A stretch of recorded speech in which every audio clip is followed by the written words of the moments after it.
ඉදිරි දින කීපයේදී සැලකුව විට දිවයිනේ බොහෝ ප්‍රදේශවල මෙම වියලි කාලගුණ තත්ත්වය පවතිනවා. LOLC ෆිනෑන්ස් වழங்கும் குறுகிய கால நிலையான வைப்பு திட்டம். විශේෂයෙන්ම අප්‍රේල් මාසයේ මිනිස් සිරුරට දැනෙන උෂ්ණත්වය සැලකිය යුතු වැඩි යගයක පවතී.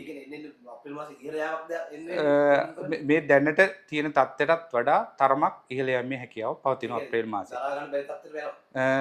නෑ සාමාන්‍යයෙන් කොහොමටත් අප්‍රේල් මාසෙ කියන්නේ උණුසුම වැඩි මාසයක්. ඒ කියන්නේ දිවයින හරහා සුළං ධාරාවක් අඩුකම සුළං හමන වේගය ගොඩක් අඩුයි. ඒ වගේම ආර්ද්‍රතාවය වැඩි, දිවයින ආශ්‍රිතව හිරු මුදුන් වෙනවා. ඔන්න ඔය වගේ කාරණා කීපයක්ම හින්දා සාමාන්‍යයෙන් බොහෝ අවුරුදු වල අප්‍රේල් මාසේ උණුසුම් ගතිය වැඩි. ඒ කියන්නේ මිනිස් සිරුරට දැනෙන එක සැලකිය යුතු මට්ටමක වැඩි මාසයක්. මෙම මාසයේ දැන් මේ වෙනකොට වර්ෂාපතනයත් අඩු මට්ටමක පවතින්නේ. ඒක හින්දා අප්‍රේල් මාසේ මෙම උණුසුම් තත්ත්වය දිගටම පවතිනවා.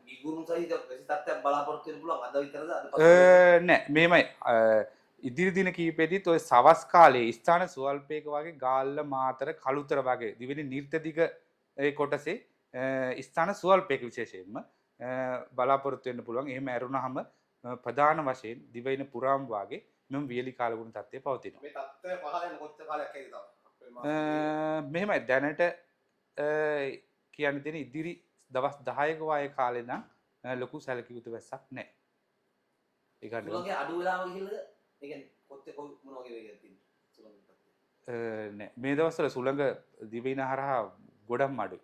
ඒ කියන්නේ සාමාන්‍ය 40ක් නෑ එච්චර කියන්නේ පැයට කිලෝමීටර 10 20 වගේ මට්ටමට ඊටත් අඩු කියන්නේ ගොඩක් අඩු මට්ටමක.